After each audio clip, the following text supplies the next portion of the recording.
আমাদের নেক আমল এবং ঈমান নষ্ট হওয়ার দুটো কারণ বলছি। একটা হলো না জানা, আর একটা হলো ভুল জানা। মনে থাকে যেন, আমি কিন্তু ওয়াজ করতে পারি না, মাস্টার মানুষ। তাহলে আমাদের নেক আমল নষ্ট হওয়ার দুটো কারণ, একটা না জানা, একটা ভুল জানা। দেখেন একটা নতুন জানা যায় কিনা। আল্লাহ রাসূল সাল্লাল্লাহু আলাইহি ওয়াসাল্লাম বলছেন, ইয়া বুনাইয়া ইযা দাখালতা বাইতাকা ফাসাল্লিম আলা আহলিক ইয়াকুন বারাকাতান আলাইকা ওয়া আলা আহলি বাইতিক। বাবা, তুমি যখন বাড়ি ঢুকবে, বউকে সালাম দিয়ে, বাড়ির লোকদের সালাম দিয়ে বাড়ি ঢুকবে। যদি কেউ বাড়িতে ঢোকার সময় বউকে, স্বামীকে, ছেলেকে, মেয়েকে, বাবাকে, মাকে সালাম দিয়ে বাড়ি ঢোকে, আল্লাহ তাআলা এই সালামের কারণে ওই বাড়িটা পুরো বরকতময় করে দেন। লাভ হলো না লস? টাকা খরচ হয়েছে? হুজুরের কাছে টাকা দিয়ে তাবিজ নিয়ে লেগেছে? এটাও তো কিছু টাকা খরচ হয়। আর আমার কাছে যে যখন দোয়া নেন, টাকা খরচ হয় না? আর আপনি বউকে সালাম দেবেন, আল্লাহ বাড়িতে বরকত নাযিল করবেন। আরো আছে, আল্লাহ রাসূল সাল্লাল্লাহু আলাইহি ওয়াসাল্লাম বলছেন, ইন্নাল্লাহ দামিনুন সালাতা, তিন শ্রেণীর মানুষের আল্লাহ নিজে জামিন হন। তার এক শ্রেণী, মান দাখালা বাইতাহু বিসালাম, যে ব্যক্তি বাড়িতে ঢোকার সময় সালাম দিয়ে ঢুকবে, ওই ব্যক্তি যতক্ষণ বাড়িতে থাকবে আল্লাহ হেফাজত করবে। লাভ হলো না লস? কিন্তু একজনের লস। কার? হ্যাঁ, তো মাশাআল্লাহ, এই শয়তান এসে বলবে, ছি ছি ছি ছি ছি, বউকে কোনোদিন, স্বামীকে কোনোদিন কেউ সালাম দেয়? এটা লজ্জা বলে জিনিস আছে না? আচ্ছা, বউয়ের সাথে, স্বামীর সাথে এক রিকশায় আমরা শ্বশুর বাড়ি যাই না? লজ্জা লাগে? সিনেমায় যান না? লজ্জা লাগে? এই যে আমাদের দেশে পায়ে হাত দিয়ে সালাম আছে না? লজ্জা লাগে? এখানে শয়তান ঢোকে না, কারণ পায়ে হাত দিয়ে 1,00,000 বার সালাম করলেও একটা নেকি হয় না। কোন হাদিসে নেই যে পায়ে হাত দিয়ে সালাম করলে নেকি হয়। এমনকি রাসূলুল্লাহ সাল্লাল্লাহু আলাইহি ওয়াসাল্লামের বিবিরা কোনোদিন তার পায়ে হাত দিয়ে সালাম করেননি। রাসূলুল্লাহ সাল্লাল্লাহু আলাইহি ওয়াসাল্লামের মেয়ে ফাতেমা রাদিয়াল্লাহু তাআলা আনহা কোনোদিন তার বাপের পায়ে হাত দিয়ে সালাম করেননি। এগুলো আমাদের দেশীয় রেওয়াজ, সাহাবীদের যুগে ছিল না। যেহেতু এতে কোনো সওয়াব নেই, বরং গুনাহ হওয়ার সম্ভাবনা বেশি, এই জন্য শয়তান এখানে বাধা দেয় না। এই জায়গায় কিন্তু লজ্জা নেই, আছে নাকি? কিন্তু যেখানে সওয়াব সেখানে শয়তান খালি ওয়াসওয়াসা দেয়। আচ্ছা, এইবার আমরা চিন্তা করি, আমরা এই যে একটা নতুন জিনিস জানলাম, এটা আমল করা সহজ না কঠিন? লাভ না লস? কিন্তু না জানার কারণে আমরা আমল করিনি। আর এটা ভুল জানা আছে, আমরা মনে করি সালাম মানে পায়ে হাত দেওয়া না। সালাম মানে আসসালামু আলাইকুম ওয়া রাহমাতুল্লাহি ওয়া বারাকাতুহু। আমরা অনেকটা সালামের সময় হাত তুলি, হাত তোলাও কিন্তু সালাম না। মুসলমানের সালাম মুখে। কথা বুঝতে পেরেছেন? একান্ত কেউ দূরে থাকলে ইশারা করে দেবে, কপালে হাত দেওয়া ঠিক না। কথা বুঝতে পেরেছেন? কপালটা তো আল্লাহর জন্য। কপাল কার জন্য? কপাল আল্লাহ ছাড়া কারো কাছে যাবে নাকি? যাবেও না, উঠবেও না। অন্য সব কিছু এই পর্যন্ত উঠবে, এখানে যাবে না। এটা কার? আল্লাহ। যত কিছু আছে মুখ পর্যন্ত, এমনকি পীর, মাশায়েখ, আলেম, উলামা চুমু, কপালে চুমু খান, হাতে চুমু খান। হযরত ফাতেমা রাদিয়াল্লাহু তাআলা আনহা তার আব্বার হাতে কপালে চুমু খেতেন। রাসূলুল্লাহ সাল্লাল্লাহু আলাইহি ওয়াসাল্লাম তার মেয়ের হাতে কপালে চুমু খেতেন। এগুলো সুন্নত আদব। কিন্তু কপালটা কার জন্য?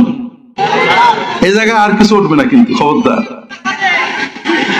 যেটা বলছিলাম, আমরা ভুল জানি বলে অনেক রকম গুনাহ হয়ে যায়, আর না জানার কারণে অনেক সওয়াব নষ্ট হয়ে যায়। এবার শবে বরাতের অন্যদিকে যাই। আসলে আমরা শবে বরাত আল্লাহর রহমতের জন্য করি না, ভাগ্য ভালো করার জন্য করি, ঠিক না? সওয়াবের জন্য কি শবে বরাত করে নাকি কেউ? শাওয়ালের রোজা শবে বরাত এই সওয়াবের জন্য করে 100 বার। কিন্তু শবে বরাতে মানুষ মসজিদে যায় কি জন্য বলেন তো? ভাগ্য পরিবর্তন করার জন্য। কারণ বাংলাদেশের মানুষ মনে করে আল্লাহ বোধহয় আমাদের এমপি সাহেবের মতো। সেটা কেমন? আমি হরিণাকুণ্ডুর লোক, ভোটের সময় ছিলাম এমপি, ওই যে কি জন্য আমাদের স্বামী নাকি আছে তার বিরুদ্ধে। এখন পাশ করে যাওয়ার পরে আমি একদিন তার বাসায় যেয়ে বললাম যে কাকা, চাচা, ভাইজান, স্যার, আমি আমার পরিবার সবাই আপনার আব্বার খুব ভক্ত, আপনার জন্য কত চেষ্টা করছি। তো উনি তার বুঝলো না, বলে ঠিক আছে তোমার যা যখন লাগে আমার বলবা, ঠিক আছে না? আমরা চেষ্টা করি। আমি গত বছর আল্লাহর কথা মানিনি, আগামী বছরে মানবো না নিশ্চিত, মানার কোনো নিয়ত নেই। কিন্তু সবার আগে মসজিদে বসে আল্লাহর বলে, আল্লাহ দেখছো তো আমার সাথে তোমার ভালো বান্দা আছে, দেখো আগে মসজিদে আইছি। আল্লাহ তো ঠকে যাবে নাকি? হ্যাঁ, ঠকবে না। আসলে ভাগ্যর জন্য সয়বরত লাগে না, ভাগ্যের জন্য যেটা লাগে সেই জায়গায় আমরা নেই। আল্লাহ রাসূল সাল্লাল্লাহু আলাইহি ওয়াসাল্লাম বলছেন, মান আরাদা আইয়ুনসা ফি আজালিহি ওয়া ইউবারাকা লাহু ফি রিজকিহি ফালিয়াসিল রাহিমাহু। যদি কেউ চায় যে তার আয়ুটা বাড়ুক, চান নাকি আপনারা? চান সবাই। যদি কেউ চায় যে তার রিজিক আল্লাহ বরকত দিক, চান নাকি? তাহলে আমি একটা পরামর্শ দিই, দেখেন আপনাদের ভালো লাগে কিনা। আমাদের পাকশির দরবারে দুটো ছাগল মানত করে ফেলেন।